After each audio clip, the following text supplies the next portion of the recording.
Time to talk March Madness. That means Marc Lawrence is joining me here on Prime Sports Network for the Sweet 16, which is actually going to be tipping off in about 6.5 hours from now. How's it going, Mark? Greg, you know what the saying is, how sweet it is. The Sweet 16s are really a great time for the college basketball tournament season here. We've gotten through all the upsets, all the calamities, and now we're down to 16 pretty good basketball teams, I would say. Yeah, and we went over all the trends last week, and I want to update those so everybody kind of knows whether they worked or not and are still working and what you still need to keep an eye on heading until this Sweet 16, which becomes the Elite Eight, and then obviously you go from 16 to 4 in just a matter of a few days. Before I do that, I want to remind everybody to go check out Playbook Experts, the YouTube channel that Mark hosts every Wednesday, and at least that's going to go on for. Is your last show on Wednesday? Last show will be next Wednesday, and then we'll be back in July getting ready for the football season, yes. Can't wait for that. That's for sure. Yes. Can't wait for football again, and that's because you're the NFL guide, the Playbook guide. Will it be out by then when you come back in July? It's coming out 7/11, July 11th. It'll be on Awesome. sale at newsstands. I'll have it finished before that particular time. Obviously, we have to have it done about a month in advance. So that's the reason for my break, is the fact that we'll be full focus on that magazine, that preview guide, and I'm really looking forward to getting down and deep into the football season. We do want to let everybody know, though, if you're into the NBA, if you're into Major League Baseball, Victor, your partner, will be still doing some reports, so you can check that out at Playbook Experts. Basically, the Playbook Against the Spread podcast is going away for about 2 to 3 months. That's the show that will be on hiatus while you prepare for the Playbook NFL guide. But Victor will still be on doing some reports, every week or every couple of weeks. And you got the NBA all the way to the finals, which is in June. Baseball gets started. So check that out. We always, and what we do too, is we post some of our golf. And I've mentioned to our viewers, if you're only interested in us talking about picks and predictions, then we edit those reports and we post that on your channel at Playbook Experts. So you can check that out as well during those few months, NASCAR and golf. And then, like you said, we'll be back in July. You'll be back in July. I wanted to read, though, because I do it on our show. Anytime that we get some really good comments from viewers, and I see one of the viewers from one of your recent podcasts. This is who is this? Let's see. It says, Mark, you never cease to amaze us all. You are a Hall of Famer. The latest video cast with you, Victor, Andy, and legend Hall of Fame, Hall of Famer himself, Jim Feist, is not only must-watch video, but it's a tribute to everything you do and have accomplished. Thank you for continuing to teach us all. And then he mentions going 4-0 in the tourney guide so far, which was, again, right after the first couple of days of the tournament. And that was just one of the comments that you received on your channel. So it just shows you there's a lot of people out there that value what you talk about, Mark. Yeah, we had really a favorable response. We have had Jim Feist on twice on our Against the Spread podcast. He's a wealth of information. I learn every time I speak with him. Him and I go back a long, long way. And we're going to work next football season to bring him in live with more appearances, Yes. if you will. We're going to probably bring Andy Isco on live with Victor and I. Andy did a great job doing a full-time podcast with us. So our shows have gotten really meaty, if you will, Greg, and really looking forward to putting that together for the next football season as well. Yeah, I'm gonna be like a fly. I'm gonna be going. I got some really cool ways of producing the shows coming up in football season, because that's why it was a really good idea to start the channel when you did, because it wasn't the timing perfectly, but it was like, let's get the channel up and let's get those first few months going so everybody gets comfortable.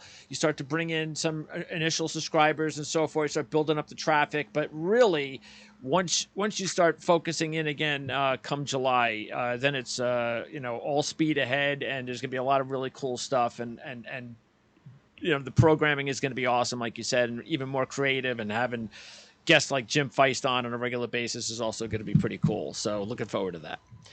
All right. Now, as far as college basketball, so again, you got the Sweet 16. We went over the trends last week, and let's go over them to see, and because we won't be talking about trends pretty much for college basketball until next season. So once again, no repeat champion. So Florida, the last repeat champion back in 2007.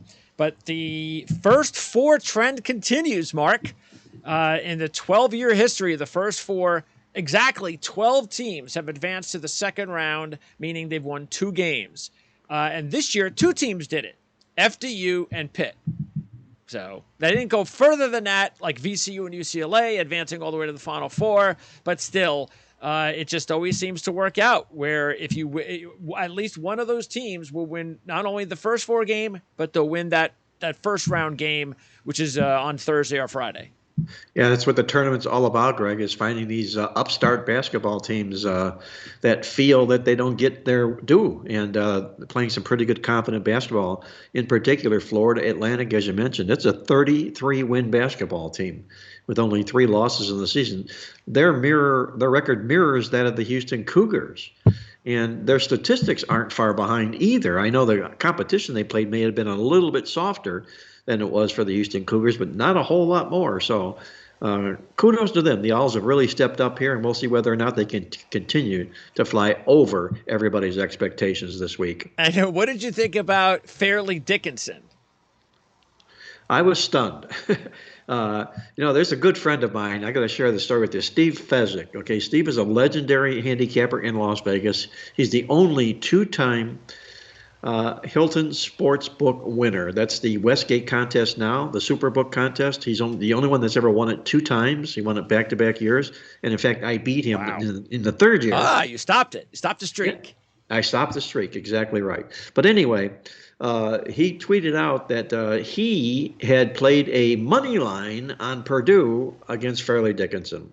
He took Purdue. And Purdue over Fairleigh Dickinson on a money line. That's huge. That was mega huge. Okay? Wow. That sounds like a very strange money line play. To go with Purdue and Matt Painter. $4,500, I think he risked to win $1. Okay, it was like bridge jumper. What? A bet. Okay. And what's really strange is he's not like that at all. He's very, very cunning, always looking for value, so forth and whatnot. But my point is, even him, Steve Fezzik, the sharp of the sharps, saw in that contest there was no chance at all on God's green earth that Fairleigh Dickinson stood of winning that basketball game. And lo and behold, what happened? Yeah, second 16 seed. Unbelievable. The 1 seed. Yep, just unbelievable. Now also you had, and we talked about this being a possibility, and it was. We now are. This is going to be big next year because we're all going to be looking for the 15 seed to beat the 2 seed next year, because it's 3 years in a row a 15 seed. So that means a trend. That means you could go into all 4 15 seeds more than likely and put money on all 4 money lines, and you'll still come out ahead. At some, you might even come out ahead pretty well, because all 4 of those money lines on a 15 seed could be, I don't know what, 4, 5, 6 to 1 money line, even more. All you're going to need is one of them to win. Yes. But obviously, if none of them do, you lose money. Yeah. So. Yeah, you burn the money. Yeah. But I agree with you. It's going to be a very popular prop play next year. Those 15 seeds, the 12 seeds and the 5 seeds, they've kind of they dumped out again this year. They didn't do well at all. Yeah. So the 12s have fallen out of favor, if you will. But lo and behold, here come the 15 seeds, and they're going to be very, very popular next year, as you said. And who would have thought Princeton? Because we were looking at some of the other, who could it be? We didn't think Princeton over Arizona winning the Pac-12 championship, and look, we talked about the coach. So, man, this could be one of the bright young coaches in college basketball, but he's got to start proving it come tournament time, and he's done exactly the opposite. I mean, that he's got this incredible regular season record, but nothing's happening in the postseason so far. Well, to be exact, it was Princeton, the 15 seed that won this year. It was Fairleigh Dickinson, a 16 seed that won this year. Yes. So, Imagine that, a 16 and a 15 winning in the oh same my season. goodness, yeah. How about a money line parlay on those? Yeah, absolutely. Hey, why not? Yeah, the 16 though, that's going to be really kind of hard to predict in the future. But unless it's a team from New Jersey, that seems to be the new trend. St. Peter's, FDU. I guess what's Yep, the next? St. Peter's. Let's see. What were they? St. Peter's was a 15 they were a seed. 15 Yeah. seed. Yep. So maybe that's what we could do next year if there's a team from New Jersey that's a 15 or a 16 seed. We'll call them the Jersey Boys, Yeah. right? Let's see. Let's see what else stuck out. Like you said, the five versus 12. The 12 seed went 0 for 4. So the 6 versus 11. The 11 seed 1 for 3. The 10 seed 1 for 3. Now one that I think though is sticking out a little. If we look at it, and this is something that we talked about, and that is, once again, the fact that at least one double-digit seed has advanced to the Sweet 16 in 36 of 38 years. Now, finding that double-digit seed, not very easy, but Princeton is the double-digit seed that made it 36 of 38 years to the Sweet 16. That's incredible. And a tip of the hat to Princeton and a great job that they did in that contest there. They're playing with a lot of confidence right now, Greg. They won their Ivy League championship also as an underdog. So that's now 3 straight up underdog wins for Princeton as they go into their basketball game against Creighton, playing with a lot of confidence here right now. And I really like their style of basketball. I mean, I can go way back on Princeton when they played that stall ball, if you will. Oh, yeah. That was Pete, under, what was his name? Pete Carell, Yeah. right. Very, what very was difficult. that game that they won? Who did they beat that year? Do you remember? Oh, they knocked off a big boy. Was That's it all I Georgetown? remember. I'm sorry? Was it Georgetown? You know, it might have been Georgetown. And I know think I'm not confusing Villanova's win, but I think Princeton might have upset Georgetown, I'm too. pretty sure it was a Big East team, and I think Georgetown may have been the victim. Could have been. Yes. Interesting. But I like their style. They play a little bit of that here. This team does here right now. They're not allowed to play the way they did back then when they could four-corner the ball and block and end up with 49 points as the winner. But nonetheless, they take other teams out of their game, and that's why they're still alive. All right, now, the one trend that is still going on, that is the only one that's still going on that is going to impact what we're talking about here in the Sweet 16 is going to be a 7 seed or higher has reached the Final Four 8 of the last 9 tournaments, with 11 7 seeds or higher making it the last 11 years, including North Carolina last year as an 8 seed. And of course, you know, they had the lead at halftime before losing the national championship. So that gives us 2 teams, and they're both in the same region, and that's Michigan State and Florida Atlantic. And I wouldn't just do it to do it, like bet to go, the trend says this, I'm going to bet to bet. I have to like it as well or feel there's a possibility. And because I do feel there's a possibility that Michigan State and FAU might win their games, and you have that trend sitting there, I feel pretty good about taking both of those teams in their games and just going, especially FAU, because there's not many money line plays I like in these Sweet 16s. Maybe FAU might be the best one, the best chance. Not that that's been the case in this tournament. Again, you see you see some upsets, and it seems to be the teams that we're not thinking about that pulls off the upset. But we figured FAU would be a dangerous 9 seed. So because value, that's the only value you're going to get. Because even if Michigan State and Tennessee play, and you still go with Michigan State, you're not really going to. I mean, what do you think the line will be? 2? Probably 2. Yeah, so you're not going to make it's going to be a straight play. So this is the only way to make money on this type of trend is to go with FAU in the money line. But anyway, I know you like Tennessee before we talked to last week when we went over our predictions. You like Tennessee to come out of this region. So I'm assuming you're probably going to stick with Michigan State as that 7 seed to make it to the Final Four if you were going to pick one. But I don't know. You tell me. Would you take FAU or Michigan State? Well, of the 2, the most logical selection would be Michigan State because they're the favorite. Okay, they're favored actually to beat number 3 Kansas State, which in my book is a no-no. You don't take 7 seeds and put them as favorites. Yeah, that is a little strange. Yeah, against 3 seeds, that's a big profitable winning situation to fade those 7 seeds. Yeah. Now, however, if you're going to play Michigan State, I would say this: I would take the advice of Jim Feist, who 2 weeks ago on our ATS podcast brought about a situation that really makes a lot of sense. And basically, what it comes down to, what Jim said, is when you're looking at small favorites in these basketball tournaments like this, anything less than 3 points, lay the money line. Don't lay the points. You get Michigan State here now -2, -1.5. Play the money line. You can play them -120. Agreed. Yeah, exactly. I think Michigan State, I got them at minus. Basically, what I did in the parlay is I did Michigan -120. There you go. And then I put him with FAU plus 200. Yeah. There you go. So you've got two nice money line teams here right now. Yeah. And if you're right in the theory, the concept that one of these two teams are going to win, you're going to have to win both of them here, obviously. But I think you can get one of those two teams anyway from a money line perspective. When we talked about this many times, every year we talk about it, new viewers and all, and that is the money line play regarding, for the favorite, regarding where do you draw the line where you say, nah, I'm not, that's too much, too rich for me. And we're not going to go crazy, of course, like your friend with Purdue. But as far as on a regular basis, and I mentioned that for me, it's like about 135. That's about as much. And again, it's going to be, everybody's different because of what your bankroll is. I mean, if you have a really big bankroll, then I can imagine why you would go, -150, -160. I'm okay with that. I'll do them. And I know Jim Feist, I've heard him on the reports do that a lot and talk about, I'll take the money line. And I at first, when he said it, I was a little taken back. I was like, wait, the money line's like about -160. I guess that's the way Jim is. Jim is okay with doing that. But again, if you have the bankroll and you're doing hundreds of games a year, I can see why you would feel like, statistically speaking, it's probably still a better value for me because I don't want to worry about those 2 or 3 or 4 extra points.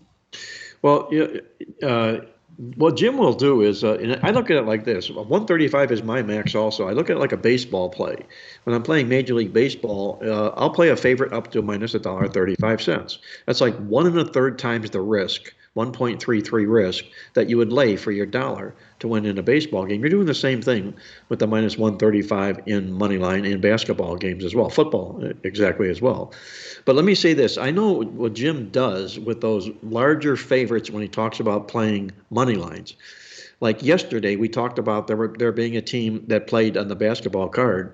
They played Eastern Kentucky, who would come off of 3 consecutive overtime games in a row. They were playing Charlotte. Charlotte was a 5.5-point favorite. Jim didn't want to lay the 5.5, and I know Jim wouldn't want to lay the money line price either. So what did he do? He played a parlay. Okay. Yeah. He played Charlotte in a parlay with another team, and he only risked, let's say, $1 to win whatever, okay? So he wasn't putting exposure out there and laying -320 or whatever the money line price might have been. Yes. He skinnied it down to a parlay and put up 100 to win whatever. So that's what this all about in this business here is not so much picking the winners, it's managing the money. And that's why Jim is really, really good at what it is that he does. He manages the money. Yeah, because that's something I'll do quite a bit in college football is I'll see, hey, you know what? I really like this upset, this long shot, 2-to-1 shot, 250, whatever. And then I'll see a team over there that, hey, you know what? Instead of me having to give 6 points or 5 points or 4 points, and what I can do is instead of giving what I can do is I can go -180 plus 200, and it's almost like I'm getting an even bet with both teams, and I'm willing to sacrifice that because I really do like both games, but I don't want to give up. I really don't want to give those 3 or 4 points for the other team, for whatever reason. So basically, you're laying a unit to cash that ticket is what you're doing. Yeah. Yes. So I totally understand the strategy. Right. Okay. Now, so anyways, Tennessee and Alabama, that was your pick in this side of the bracket. No reason at all for you to change your mind? No, and the reason I went in with them, Greg, is a lot of what I do in the Sweet 16 round, or really in this tournament, but more precisely moving forward, is in the Sweet 16 round. There are 3 categories that I emphasize when it comes to handicapping basketball teams statistically. They are defensive field goal percentage, number 1. Also, scoring margin, the average amount of margins that you win your basketball games, number 2. And number 3, rebound margin. So the reason we're getting to Tennessee and Alabama if you take a look at their particulars in these games, they all rank in the top 3 in the country. Tennessee's a very, very good defensive basketball team. Maybe a little bit lacking offensively, especially since they've had some injuries. And that's what makes Alabama and Houston stand out in this tournament. They're 1-2 in all 3 of those categories. So that's one of the reasons that we had Tennessee coupled with them to make it past this round. Okay. And I'm also going to bring up on the Playbook March Madness guide the 8 elite elements. So and basically, and there were 8 obviously elements. You got to see what they were. We won't go over them, but we went over them on the show last week, and hopefully you've already purchased the guide yourself. And the 6 teams that were on the list, there are only 3 left, and 2 teams are playing each other in this round, and that's Gonzaga versus UCLA. So the winner of that game will take, and the other team is Houston. Correct. So how do you feel about that at this point in time? About that still holding true? The thing that concerns me about checking those boxes, those 8 boxes and those elements, is the fact that Alabama did not qualify. Yeah. And the reason they did not qualify is because their coach doesn't bring the experience, having gone this far in the NCAA tournament as is required. That's the reason that they weren't there. So now you're probably most likely going to see Alabama in the championship game. You're going to have to use Houston, UCLA to knock them down with, but I think you can do that. I really do.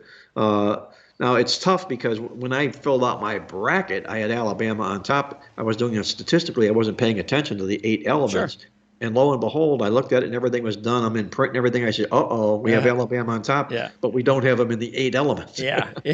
But hey, look, Houston, maybe they make it to the Final Four. It's possible. They got a little bit of home cooking, a little bit. Yep. And maybe that'll help them because they're still, the second choice, I believe, behind Alabama right now. Yeah, right behind Alabama, exactly. All right, so that's one side of the bracket. The other side, we just talked about that. You got Houston and Houston, Texas, still possible that might work. And UCLA, Gonzaga, we just mentioned those 2, and then UConn and Arkansas. So Arkansas is the big upset there. And did you pick? Who did you pick? Did you pick UConn here? Yes. In the season last week. Okay. Yes. Now, the one thing that we always have to consider when taking a look at a bracket is how the seas part, where you wind up getting a really good matchup, and maybe you're a really good seed already, and then it really like for instance, UConn. I don't know if we'll find out how good UConn really is until they would play the next game against Gonzaga or UCLA. Because we've seen this song and dance before with St. Mary's. Iona's not anybody that we should be worried about. And now they're playing Arkansas, which is a big surprise. So really, that's a good thing, though, if you're a UConn fan, where you're like, hey, man, now we're facing an 8 seed, which puts us in a position where we're playing these 3 teams that we're really supposed to beat, and we only have to really win 1 game against a team that is maybe just a little bit better than us. Maybe we're on par with them as far as the season goes. But that's why the bracket situation is so interesting and so fun, because you just don't know who's going to get a little bit of break here, who's going to get upset. That's going to make it a really good matchup for another team. And that's why UConn, like I said, may not really be tested until they play it would be on Saturday or Sunday. I forget which day that they're playing on. But anyway, that's my point there. Yeah, they'll be playing, I believe, on Sunday. On Sunday. And because it does look like that's going to be the case. I mean, I think UConn's a pretty good player, don't you, against Arkansas? I do too. What you've got there to me is number one, Arkansas just knocked off a number 1 seed, and there's always big letdowns happening after that. And this UConn basketball team is for real. I mean, they have the potential to win this whole thing. Sure. So I think the law of reality steps in front of Arkansas in a basketball game like this, and if it's going to happen, it'll happen against a team that has the makeup of a team like UConn does. So I think they're a very, very dangerous team, the UConn Huskies. Now, the next game would be against Gonzaga and UCLA, and the big deal with UCLA are the injuries. And so Clark, the defensive player of the year for the Pac-12, out. So it's, from what I'm gathering, and I don't know how you feel, but I get the feeling that Singleton and Bona will both play. I do too. Yeah. So it's basically everything I'm reading is pointing that way too, by the way. Yeah. So it's basically you're losing one really key guy. Who they played without here. I mean, they've already adjusted in that sense. Yes. Which is why I still like UCLA against Gonzaga. And I picked UCLA, you picked UConn. So even though there's an injury there, I still like UCLA to end up coming into the Final Four. But again, same like question I had with Tennessee, which I'm sure is going to have the same answer. I see no reason why you're going to change your mind on UConn at this point. No, I like the Huskies real well. I like UCLA real well. In fact, but it's a tough game, this Gonzaga basketball game. Yeah. And if they get it, they're going to avenge that nasty loss they took in the NCAA Final Four against Gonzaga as well just 2 years ago. So, that's fresh revenge, if you will, in that sense. And there could be a little bit of a letdown for UCLA if that happens. By the way, I should have mentioned this with Tennessee. And this is another reason why I think, especially with the 7 seed, 9 seed trend, and it's both in the same little region, that either FAU or Michigan State will end up there in the Final Four. And one of those, I think the big reason for me is that the point guard Ziegler not being there for Tennessee. And I know it didn't matter against Duke. Were you surprised? Because I was surprised that Tennessee was a 4-point dog to Duke. I was a little bit too, and a lot of the rain. We were on Tennessee in the basketball game, because of the number one. But one of my things that I don't want to end up catching myself doing is trying to outsmart the odds maker and think that I can make a better line than he can. My job is more or less to handicap the line that he put out there. But there were things against Duke that were relevant, and they were peaking. They were playing their. Oh, they were red hot, yeah.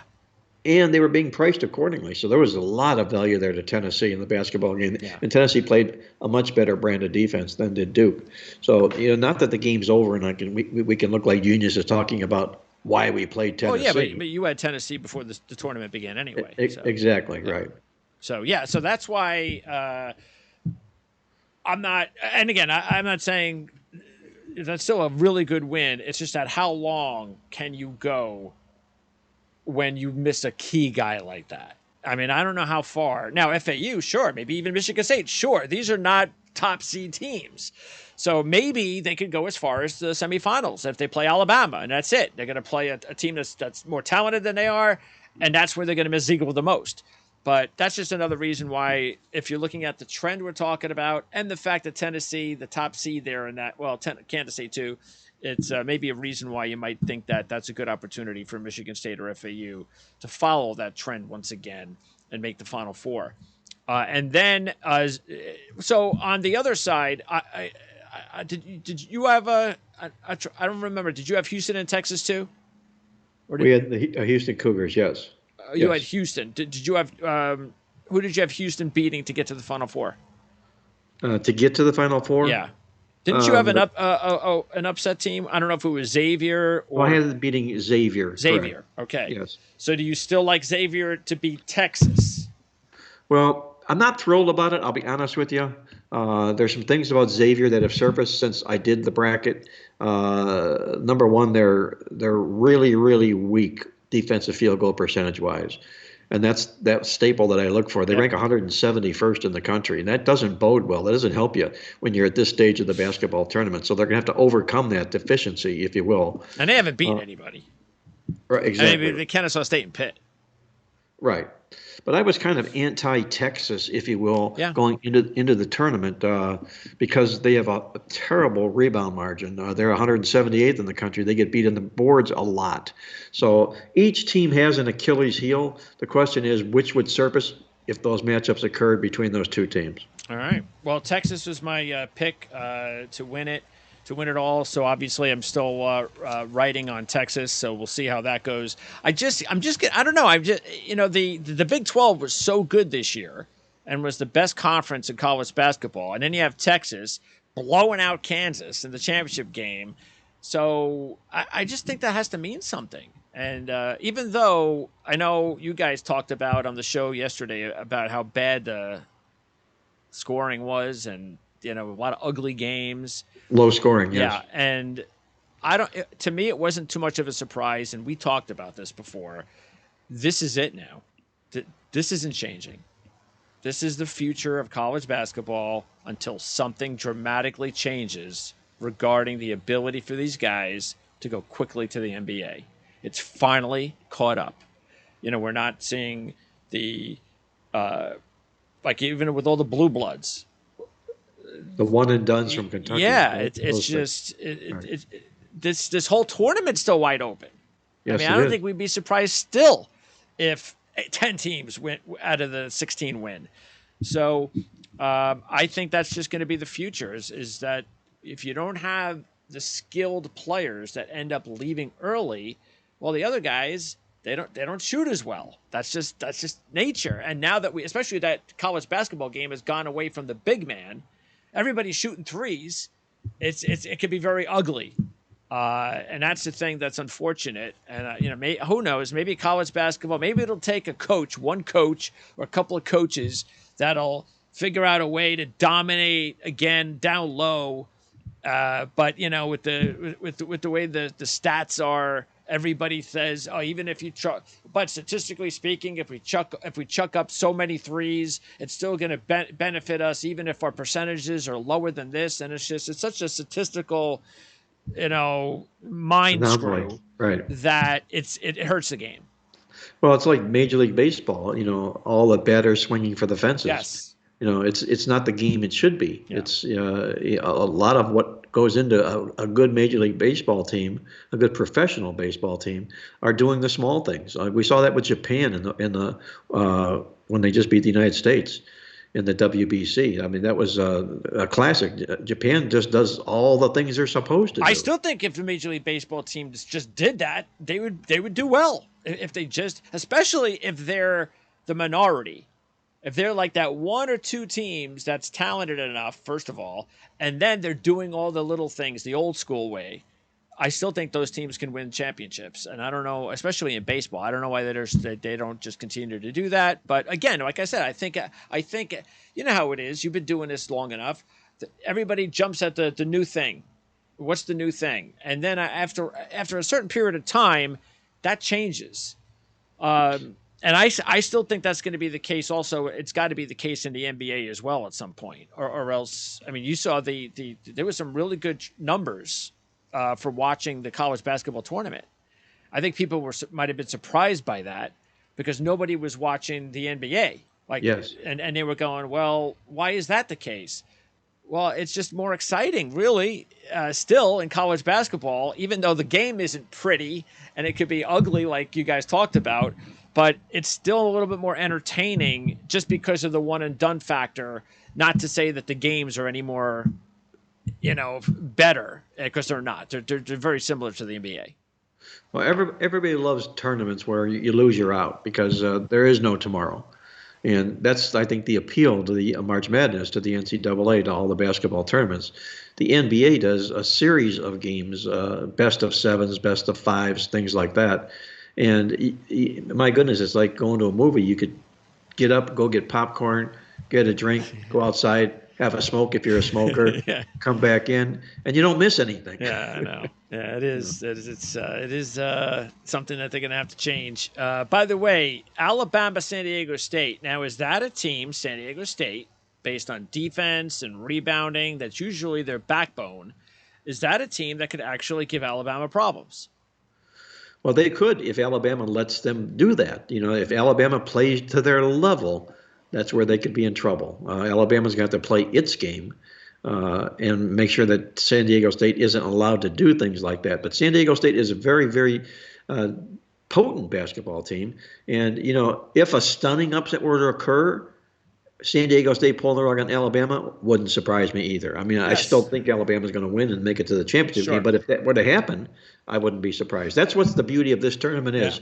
any team can win it. Yeah, and you know what? The one team that the team that I'm going to now look at to pull off maybe a couple of upsets, maybe just one, that I didn't think of last week would be Creighton.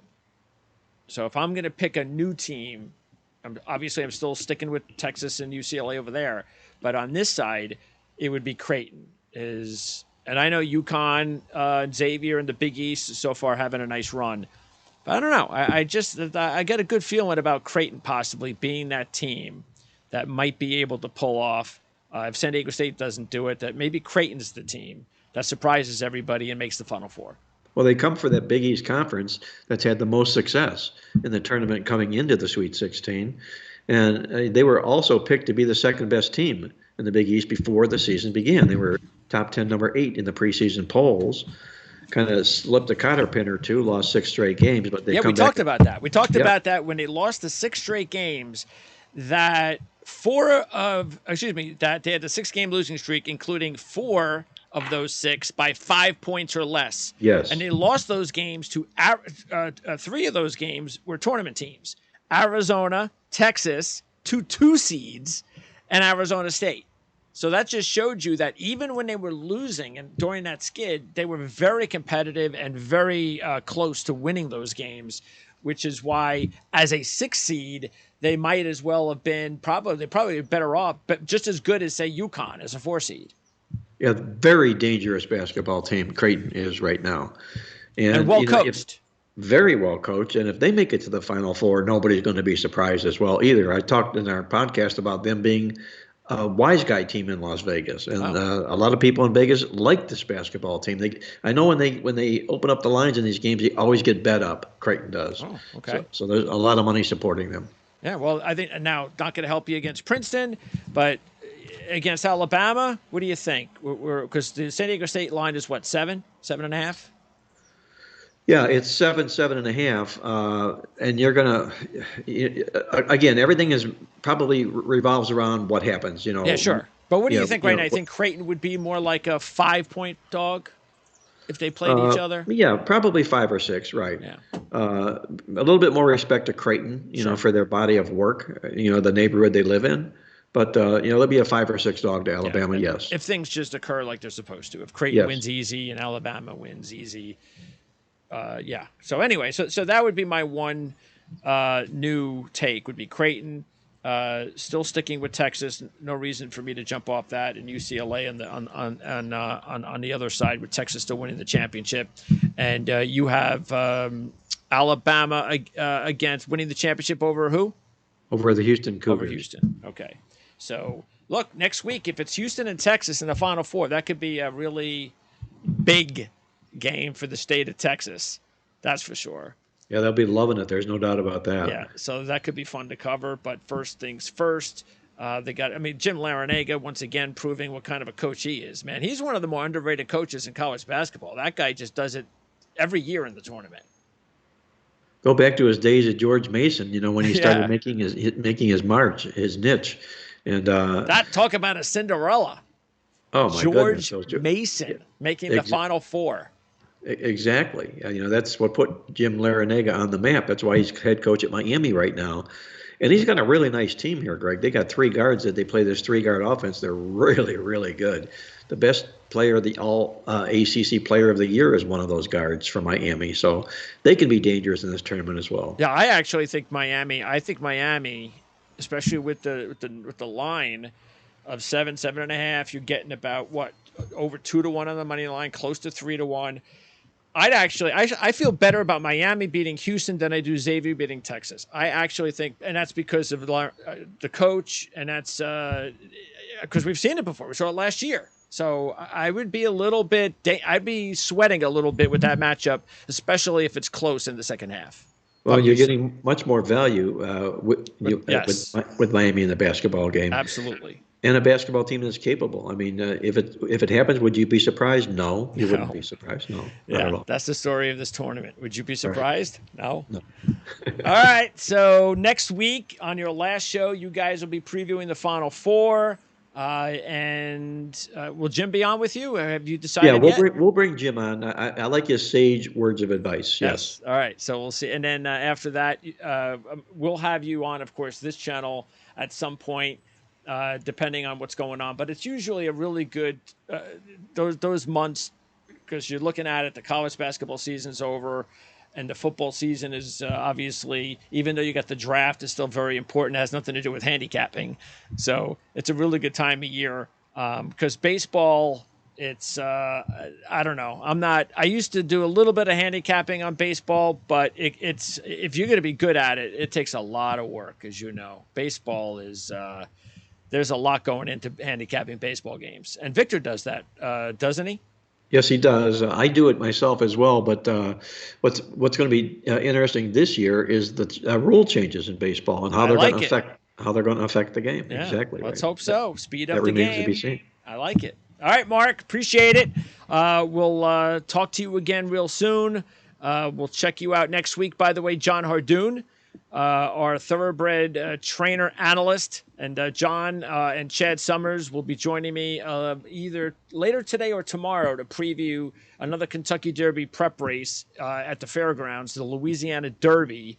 Instant Nice. Coffee is the favorite in that one. That is a horse to keep an eye on for the Derby. So we'll have that show. But John will be your special guest next week because there's even bigger Derby prep races coming up next Saturday. And I believe one of those is down in your neck of the woods, the Florida Derby. It is, and I want to pick John's brain a little bit with Florida Derby being that particular week because I just might be at the Florida Derby. We'll see. All right. Sounds good, Mark. Appreciate it as always. And don't forget also playbooksports.com.